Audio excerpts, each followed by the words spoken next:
Nintendo always succeeds to do bad things well. First, they make a game about a red plumber, then they make 100 more, and then they make the dumbest looking controller ever, and then they make a game about being outside. Man, I hate Nintendo. Pikmin, a game undoubtedly inspired by the outdoors, and honestly, it sounds horrible. Wait, not because of the outdoors thing. Let me explain. It's a relaxing game where you basically have a bunch of little dudes pick up fruits for you. Who the hell wants to play that? Somehow, though, Nintendo pulls this off amazingly. Similar to any Animal Crossing game, this game's concept sounds incredibly boring, but of course, also similar to Animal Crossing, it works great. Nintendo, you just can't keep getting away with this. As I've been getting more involved with the Nintendo community, I'm always hearing great games to play. Everyone wants their lesser-known title to get just an ounce of appreciation. It's a good feeling. I don't know what I'd do if nobody liked Super Paper Mario. Oh. Well, at least it's not that bad. When hearing about great Nintendo games, whether it was Star Fox or maybe a Kirby game, I kept hearing about Pikmin. It was a different way, though, almost hypnotic. Like, I've never seen such a small community speak so confidently and highly about such a weird game series. That being Pikmin, of course. This is definitely because they all either went through it themselves or just know that this game just doesn't look appealing to most when they first see it. I've actually heard that a couple times before. People are usually blown away by how much they enjoy a Pikmin game, myself included.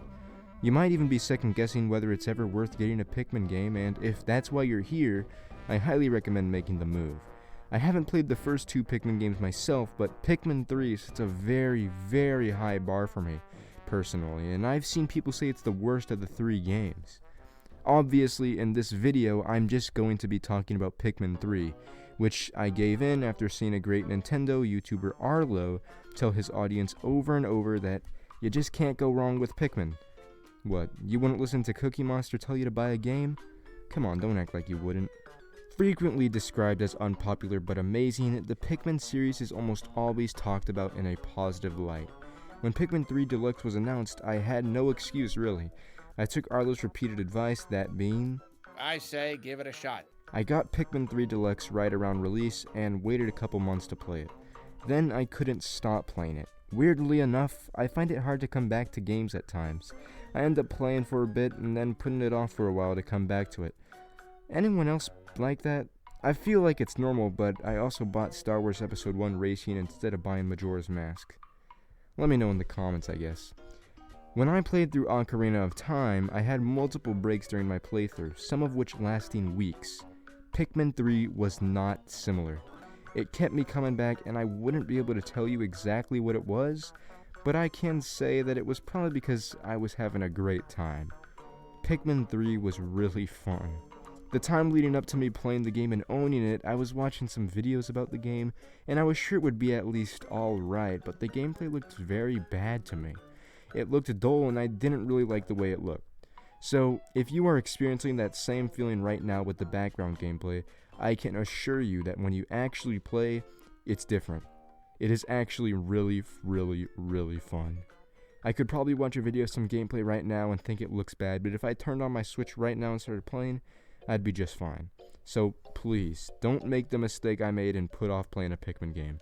I am almost sure you will enjoy it.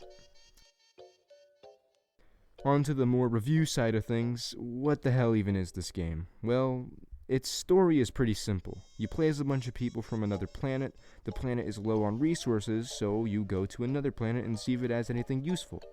The main thing you are looking for is food. The planet you explore closely resembles one very familiar: Earth. Things on the ground and the overall atmosphere is much like Earth.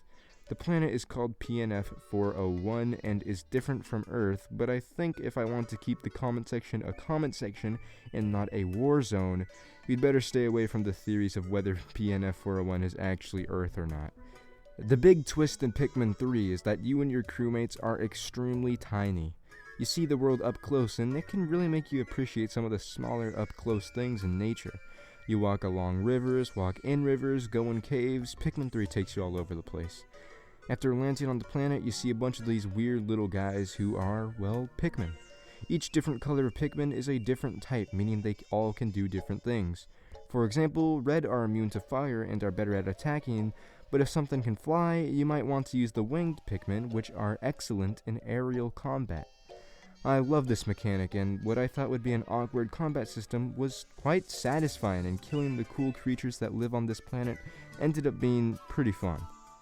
That is a very general explanation of what Pikmin is, but there is a lot more to offer here, so let's get into some of the more precise details, starting with taking a deeper dive into some of the gameplay. Pikmin 3's gameplay is half puzzle and half combat, I'd say. You can only have 100 Pikmin out of their nest at once, which means you can only have at most 20 of each type of Pikmin. This feature alone adds so much strategy to the game. Maybe I want more rock Pikmin than red Pikmin in this level, or maybe I want only winged Pikmin because I'm an idiot. You can do that, and it can change how you play each level a ton. To get more Pikmin, you essentially just have to bring something back to the Pikmin's nest. That nest is called the onion. The things you or the Pikmin bring back to the onion will usually be a dead bug's corpse that was killed in combat. Each different kind of bug is worth more or less amounts of Pikmin in return once brought back to the onion.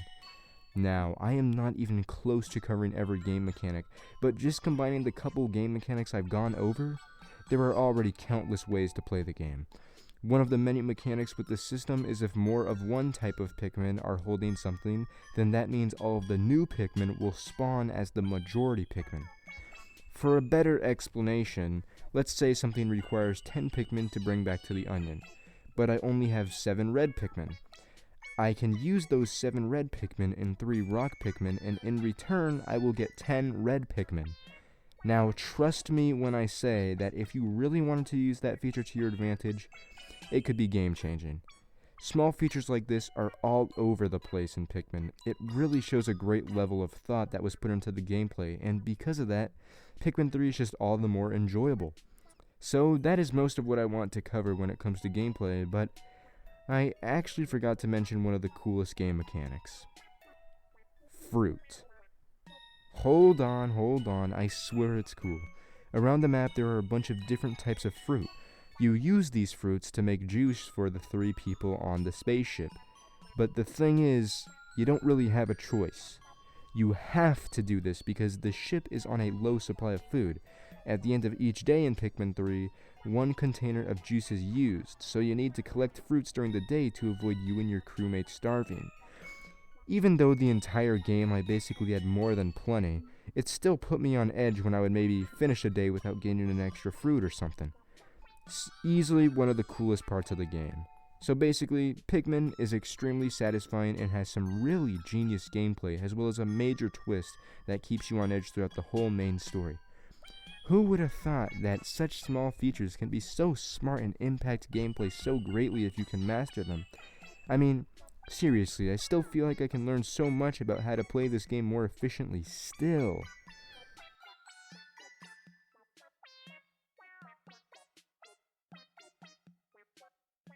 Pikmin 3 has a huge emphasis on exploration. If you want to go back to earlier levels with new types of Pikmin to do things, all your progress in the area will have been saved, and you can explore to find new fruits and cool areas.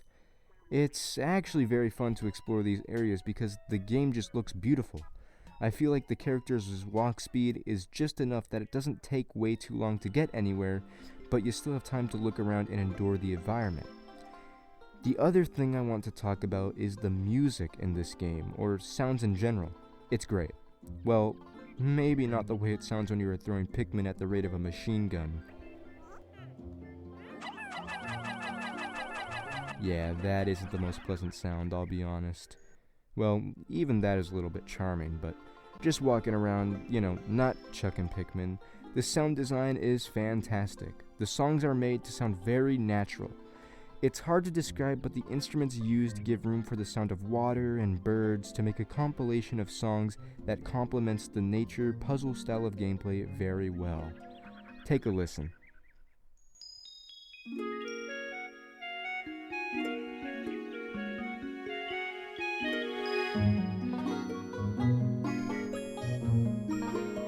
See what I mean? If ambient music played constantly in the wilderness of our actual world, I feel like it would sound very similar to Pikmin's soundtrack.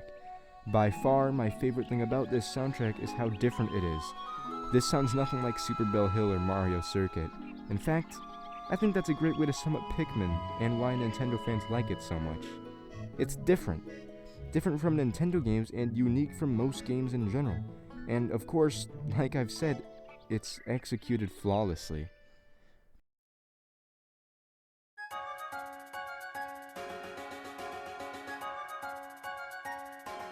Seems like it's getting dark. Must be close to nighttime. Round up your Pikmin, you don't want them to get eaten by a Bulborb.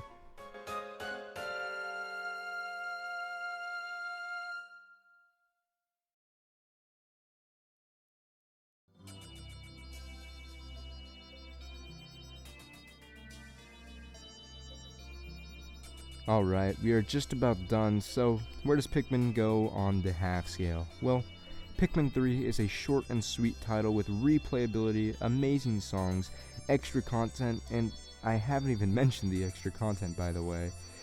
Satisfying gameplay and little to nothing wrong with it? Yeah, this looks like another great game. This gets a 5 out of 5 on the half scale, and I highly recommend you to play Pikmin 3. Whether you get the original title on Wii U or the deluxe version on Switch, either should be a good time, as this entire video was only talking about the core story, which is basically the same in both games. I cannot wait to try out the other two Pikmin games, and I guess I'll give Hey Pikmin a shot. Who knows, but in the meantime, that's gonna be it for this one. Thanks for watching, and I appreciate it.